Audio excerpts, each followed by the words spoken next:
বাচ্চা হওয়ার 2 দিন পর ওই বাচ্চাটা মারা গেলে সে বাচ্চার আকিকা দিতে হবে কিনা? কোনো বাচ্চা জন্মের পর যদি 2 দিন পরে মারা যায় তাহলে সে বাচ্চার আকিকা দিতে হবে না। কারণ আকিকা কত নম্বর দিনে দিতে হয়? 7 নম্বর দিনে, নাকি 7 দিন পরে?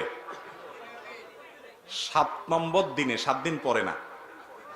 আকিকা দিতে হয় 7ম দিনে। 7ম দিন মানে হলো যেই দিনে জন্মগ্রহণ করেছে, যেই বারে জন্মগ্রহণ করেছে, সপ্তাহের ওই বারের আগের বারটা। ধরেন কথার কথা শুক্রবারে জন্মগ্রহণ করেছে, তাহলে আকিকা হবে পরের বৃহস্পতিবার। কারণ শুক্রবার 1, শনিবার 2, সোমবার 3, মঙ্গলবার 4, বুধবার 5, বৃহস্পতিবার 6। কেমনে হলো? হলো না তো।